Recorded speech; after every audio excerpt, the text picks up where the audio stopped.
The Acts of the Apostles, chapter 27. And when it was determined that we should sail into Italy, they delivered Paul and certain other prisoners unto one named Julius, a centurion of Augustus's band. And entering into a ship of Adramyttium, we launched, meaning to sail by the coast of Asia, one Aristarchus, a Macedonian of Thessalonica, being with us. And the next day we touched at Sidon, and Julius courteously entreated Paul, and gave him liberty to go unto his friends, to refresh himself. And when we had launched from thence, we sailed under Cyprus, because the winds were contrary. And when we had sailed over the sea of Cilicia and Pamphylia, we came to Myra, a city of Lycia. And there the centurion found a ship of Alexandria sailing into Italy, and put us therein. And when we had sailed slowly many days, and scarce were come over against Cnidus, the wind not suffering us, we sailed under Crete, over against Salmone, and, hardly passing it, came unto a place which is called the Fair Havens, nigh whereunto was the city of Lycia. Now when much time was spent, and when sailing was now dangerous, because the fast was now already past, Paul admonished them, and said unto them, Sirs, I perceive that this voyage will be with hurt and much damage, not only of the lading and ship, but also of our lives. Nevertheless, the centurion believed the master and the owner of the ship more than those things which were spoken by Paul.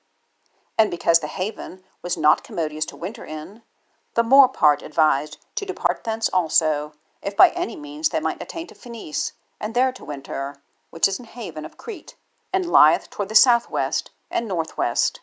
And when the south wind blew softly, supposing that they had obtained their purpose, loosing thence, they sailed close by Crete. But not long after, there arose against it a tempestuous wind, called Euroclydon. And when the ship was caught, and could not bear up into the wind, we let her drive. And running under a certain island, which is called Clauda, we had much work to come by the boat, which when they had taken up, they used helps, undergirding the ship, and, fearing lest they should fall into the quicksands, strake sail, and so were driven.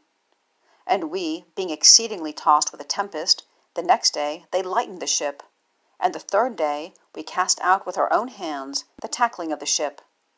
And when neither sun nor stars in many days appeared, and no small tempest lay on us, all hope that we should be saved was taken away. But after long abstinence, Paul stood forth in the midst of them, and said, Sirs, ye should have hearkened unto me, and not have loosed from Crete, and to have gained this harm and loss.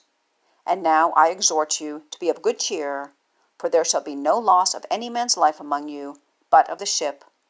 For there stood by me this night the angel of God, whose I am, and whom I serve, saying, Fear not, Paul, thou must be brought before Caesar. And lo, God hath given thee all them that sail with thee. Wherefore, sirs, be of good cheer, for I believe God, that it shall be even as it was told me. Howbeit, we must be cast upon a certain island.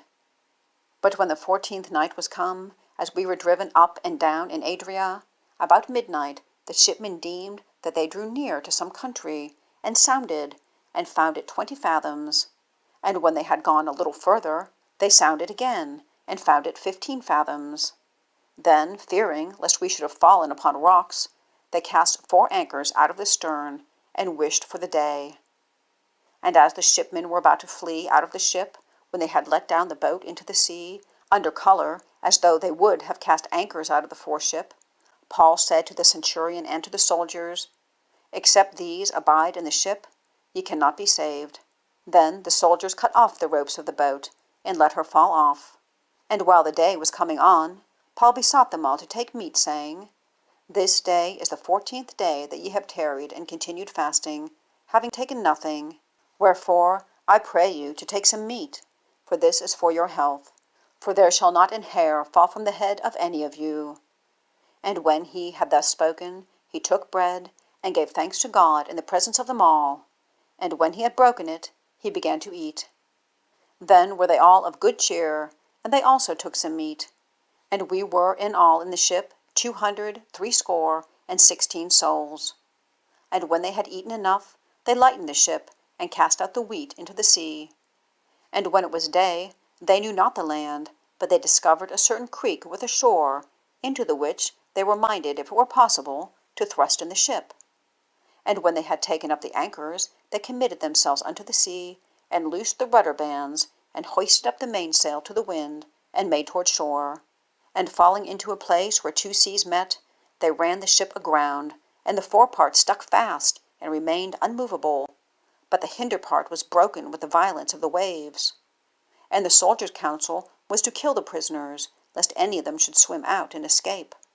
But the centurion, willing to save Paul, kept them from their purpose, and commanded that they which could swim should cast themselves first into the sea, and to get to land, and the rest, some on boards, and some on broken pieces of the ship.